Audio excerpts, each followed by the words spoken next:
Alright, so today we're doing forks on a 2016 Yamaha R6. But if you have any upside down fork that has your preload, your rebound, and then your compression down on the bottom, the same procedure will be 90% of the same thing. So tool wise, we need a seal puller. We need a couple pieces of emery cloth. I've got a 400 and a 600. We'll explain why later. Just the 14 to back off my compression. A little cap tool, threaded rod tool. I need a 14 millimeter for this fork, 17 millimeter. The crescent I'm just going to use for the cap. Micrometer, I'll explain that later. And then I have the Motion Pro 41 millimeter seal driver. The only other thing we need is a spring compressor, which is this device here. Okay, so I know some of you, let me grab this other one. Some of you use this device, and you can do this, but the trick on this is if I'm going to put it on, I'm going to use this, and then I'm going to take a ratchet strap, run it through my fork, back up to the other side, and then I'm going to ratchet it down, and that's how I'm going to compress my spring, okay, if I don't have one of these. So we're going to put that away. Alright, so first thing we're going to do, we have to unload all of the preload. So, and I've already recorded these settings and I know where he's at. So we'll put everything back to normal. So that's all the way up. Then I'm going to open my rebound rod all the way. You always want this open all the way because if you're off on your nut placement, and I'll talk about that more in a minute, and this is all the way in, it's possible that you could be bending your dampening rod. So, okay, so now we're just going to take a crescent, break that loose. I'm just a regular vise, 6-inch vise, and then I've got aluminum jaws on the vise so it doesn't score anything. So we're just going to back this off.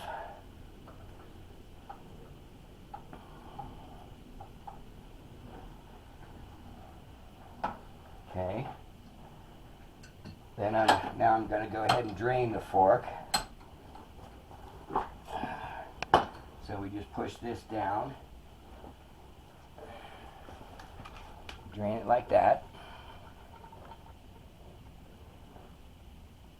And this won't get 100% of the oil out, but it'll get 85–90%. We're going to drain it some more as we go.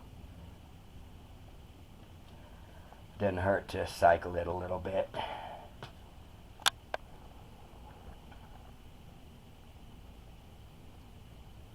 And this video is going to be start to finish. We're not going to cut. We're not going to edit anything. If I run into any issues, I'm going to show you how to solve them. So there's going to be nothing left out on this video.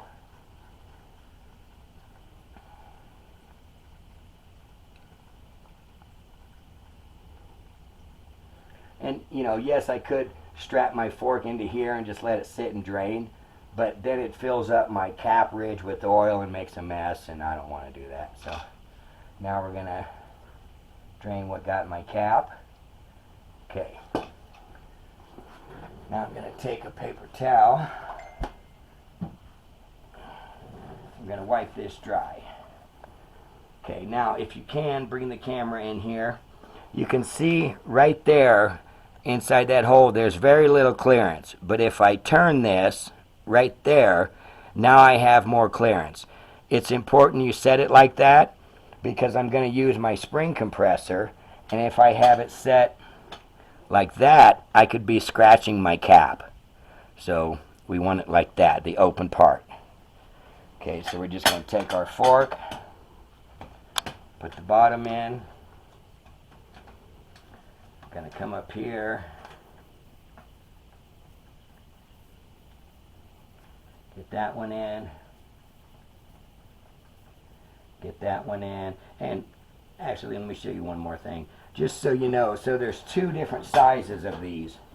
Here's a difference fork spring compressor. You can see the small pin, and then you can see the bigger pin on this one. If you have the big holes, you want to use the bigger one. That's kind of important so you don't mar up this collar. So if you don't have the right one, get the right one or use that other little black thing that I showed you. Alright, so now we're just simply going to tighten this down. Then I'm going to take my rod holder here. I'm going to hold up on my cap. I'm going to pull this up and get that underneath. Okay? Just like that. So then we're going to put this back in the vise.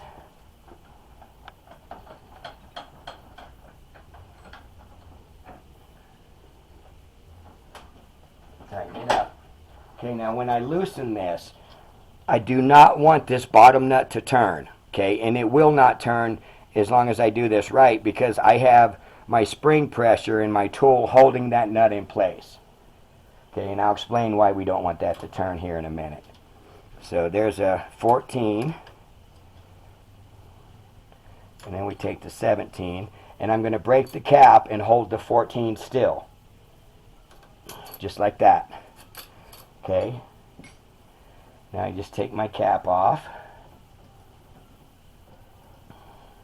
And just so you know, this right here is your preload. This little thing here, let me do it left hand, moves up and down with this preload adjustment.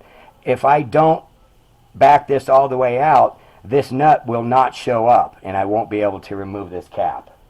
So if you're taking forks apart, you always have to back out on your preload all the way so you can expose the nut that holds your cap. Alright, so there's our cap. This is my rebound dampening rod. Okay, so I'm going to pull this out. Yeah, it tastes like shit, but I want to get all that old oil out. So I'm just going to set that there. Then I got this. Okay, this is the actual washer that goes on there and rides up against that cap. So it's kind of important. Alright, now this here. This is one of the most misunderstood things about forks. The depth of this nut has to do, it has a direct relationship with how many adjustments I have. So if you look in your manual and you see your fork is supposed to have, say, 20 clicks, and you check it and you have 5, what's going on is this nut was installed so far down that it took your cap and moved it down, therefore lessening the amount of adjustment you have. Okay, I know these forks and I know them well. This spec should be 10.5 millimeters down, okay, on that nut. But whatever yours is, and if it's a fork like this, it's always going to be within 10.5, 10.8 millimeter range. But if you're ever not sure, just simply pull up your manual, see how many adjustments you're supposed to have, and then set that accordingly when you assemble it so that you have that many adjustments. Okay, so we're going to measure it. This is the second fork I did. The first one I believe was like 10.8 or something. We're 11.3, so these forks weren't even assembled evenly last time. So we're going to set it at the spec, which is 10.5. Okay, so I'm going to leave that nut on. I'm going to take this little threaded rod tool. It's a great tool I got off eBay. It's actually got 4 different sizes, and it's perfect. It works for 99% of the forks out there, unless they say BMW, and then you have to have special tools. Alright, so we're just simply going to screw that on. Now I have a handle, so I'm going to pull up, remove my dampening, or my holder tool. I'm going to pull it out of the fork vise. I'm going to unload my preload just until I see right there, until I see there's no tension on that. Actually, it feels like there's a little tension right there. It still feels like there's tension on that. There we go. So if you can't unscrew this by hand, then you've probably got too much preload on it. Just keep backing off your tool until you can unscrew it by hand. Okay, now at this point, we're going to pull up on my dampening rod, and this is how I'm going to control my fork. Okay, set that aside, because if I was to grab this right now, it would, everything could just pull right apart. Actually, not really, because there's a spring on my seal, but as long as that spring is good. So anyway, we're going to take our spacer out. We're going to clean that off. Then I've got my main spring. Okay, now on these springs, you want to look at how they go in. For instance, if this was a progressive spring, these coils would be tighter together and then farther apart down here. This is not a progressive spring. However, there is different size ends on this spring. So you can see, if I put my spacer in here, I got all this slop. If I put it in here, I don't have any slop. Okay? So that came out just like that. Okay, now we're going to dump more oil out.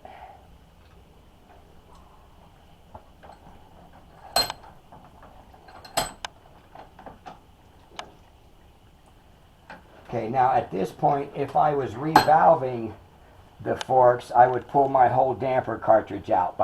There's an Allen screw down in here. You just simply loosen that, and then the whole cartridge would drop out. We're not going that far. I'm not changing my valving, so there's no need to disturb that. So I'm just simply going to come up, hang this in my fancy little holder. Look at that, special. All right, then we're going to pry up on the seal, like that. Then we're going to look in there, and it's hard to see. I don't know if that helps, but there's a little clip in there. There's an open end on it. You want to start on the open end.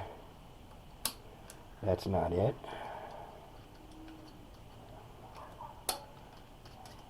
I think that's it. Nope. Nope, it's back over here. Alright. So there is the open end of the clip that I wanted to start at. Okay. So I'm going to take this, pull it off. I'm going to clean this. Move all this. Okay. So now I have my oil seal is right there. This is my dust seal. Okay. Some forks, the ones that have the bushings that remain on the tube, you would break them loose by a slide hammer motion. This fork, the bushings are inside of this leg, so I don't have to do that. This will just simply pull straight out. Okay, so now I'm going to take this and just set it aside for now. Now we take our seal puller. You can get these at any auto parts store. Okay, this is actually the spring off my old seal, but it wasn't loose in there. I think I broke it loose when I was removing my clip, so no big deal. But we're going to go under the seal, put our finger there so the seal just don't go flying, and then we pull the seal out. Okay, throw that away. Then we've got this metal washer. This metal washer, if you look at it, it has a flat side and it has a beveled side. The beveled side always goes in. The flat side goes against your fork seal, because that's actually a machined side. Let me get all the oil off. Okay, so flat side, round side. Okay, so we're just going to put that there. Alright, now we want to clean all this out. We specifically want to clean out this groove. I don't know if you can see this, but if you look in there, there's rust right there. If you don't get this groove cleaned out, what will happen is when you go to put it together, that snap ring will not fall into place. And then you get to take it all apart, do it all over again. So you can even see the debris. So we're just simply going to go around it. You know, we're not applying a lot of pressure. We're just kind of sliding it through the slot. Okay, then I'm going to spray it.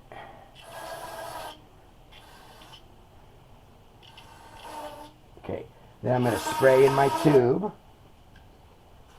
I'm going to take my paper towel, shove it down in there. Just take a long screwdriver, push it down through, pull it out.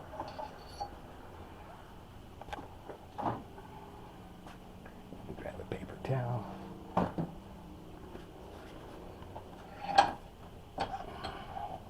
Now if you look down through this, you can see the tube is nice and clean. There's no debris or anything like that. Alright, so now we're going to set this one aside. Now we need to work on this. So we're going to put this in.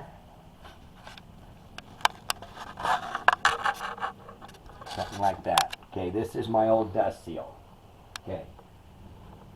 Now, we're going to take a clean rag. We're going to clean this.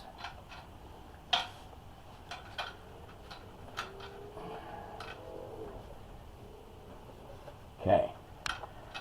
So now that's nice and clean. Okay, this next step, some people will disagree with this, but I hate to tell you, you're wrong. Because I got this from one of the most respected suspension professionals in the world. If you don't polish your fork leg, when you do fork seals, you're only doing half a job. And you're not doing it right. Because your seals are leaking because of either an imperfection in your fork and or a bad seal. So if I just replace my seals and don't deal with the imperfections, then you're going to have a problem. So, and for all you people that say, oh, you don't sand it because you'll remove material, this is clean, okay? And I'll show it to you when we're done. We do not remove any material. So we're just going to lightly go, and you only need to do about the top 8 or 10 inches. So that's 1. Then we're going to go up, come back down. That's 2. And I always like to do 3 passes. That's 3. Now I'm going to move over here and do the 3.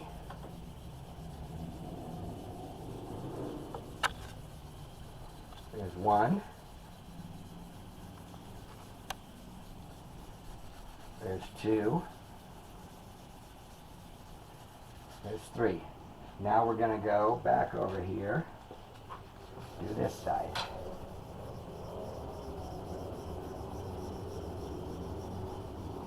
1. And I don't know if you can hear it on the video too. You can actually hear the friction change as you hit a spot that needs it. So there's 3. So now we're going to do the back side.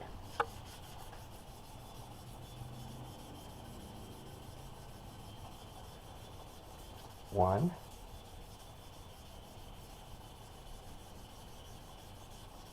2. 3. There you go. You can see I removed no material. All it does is polish the tubes. This is 400 grit, okay? Now, most places that polish tubes will actually stop right here. They just do the single stage polish. Because I'm picky, good ain't good enough, perfect is expected, I do one more step. I don't know if the camera will show it, but there's very light polish marks in there, if you can see them. This is 600 grit, and it's just to remove those, okay? Now, again, this is paper. So you can see if I was pulling too hard, I would tear this paper. So we're not talking a lot of pressure. So we're just going to do the same thing. And all we're doing now is removing the little marks from the 400. There's 2. There's 3.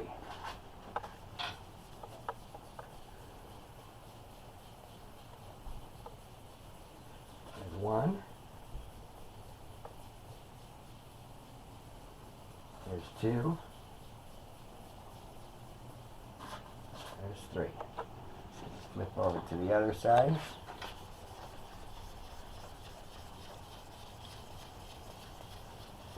There's 1. There's 2. There's 3. Now the back side.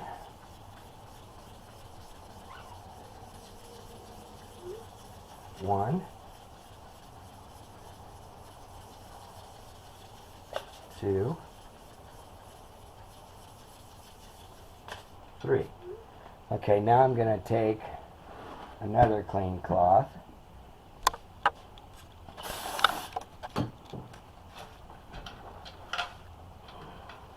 Okay, that was totally clean. So you can see all I removed is little imperfections and little dirt. There's no metal chips. So all you guys that say you should not polish tubes when you're doing fork seals, you're wrong. So of course I don't have feel-o-vision, but if I did, you could feel this, and it feels smoother than the brand new part of the tube that nobody has ever polished. And it's just going to make your seal work that much better. It's going to give you much less drag in your forks. It's just a win-win. Okay, so now we're done polishing and we got them clean. Okay, now before I put my new stuff on, I want to put a light coat of oil on my fork, just because you should never put any seal on dry. And yeah, it's going to get my polished, nice polished clean area dirty, but we're going to clean that off. Alright, so I've got that. So now a lot of people will take your new seals,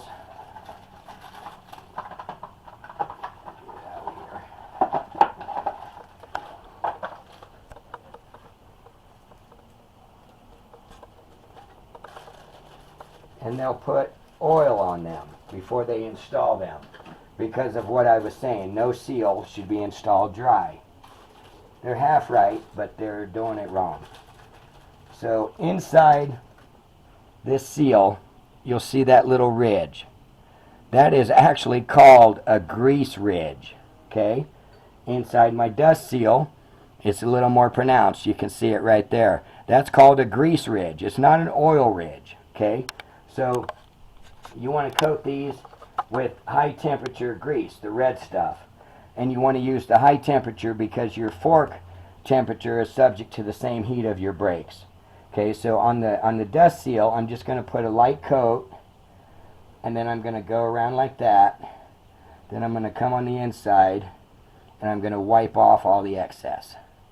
Now if you look in there, you can see it inside the grease ridge and nowhere else. Okay? So, and I'll explain why we do a light coat on that one, so, as we go. So then we're going to just put a light coat of grease on the edge that we're going to pound into place. Then we're going to put our seal on. Slide it down. Then we're going to take our snap ring and slide it down. And I always clip my snap ring onto my dust seal to keep it in place and out of my way. Okay, now this is my oil seal. This one, you can see I've got substantially more grease. Okay, I'm going to just goober this all up. Just fill it up in there. Then I'm going to do this. I wipe that edge. I wipe this edge. I take this little bit of excess. And then we're going to just coat the outside because this is the part we pound in place. Okay, now the reason I goober this up is a lot more than the dust seal is because the more grease on here, it actually acts as another layer of protection. And I want to make sure after I slide it down, I want to make sure that I still have grease in there. Okay, so now let's look at your seal. This is a closed side. This is an open side. Okay, the open side goes towards the oil. Okay, can you guys come back in a little while? I'll bring her out for you to play. That's the neighborhood kids wanting to come over and play with my little puppy. Anyway, okay, so you got the open side and the closed side. The open side always goes to the oil. So these are upside down forks, so it would go this way. So again, I'm going to put this on. I'm going to carefully stretch it over there and slide it down. And you can see how much grease ended up in here. Okay, so again, don't worry about, you can't put too much grease on because as you put it on, it's going to wipe off the excess. Okay, so we're going to take that and just kind of clean that up a little bit. Now I got my metal ring. Remember the flat part to the seal, round part away from the seal. So this is my flat part on the seal. Okay, now we're ready to assemble this part. So we're going to take this leg out. I'm going to put my bottom in.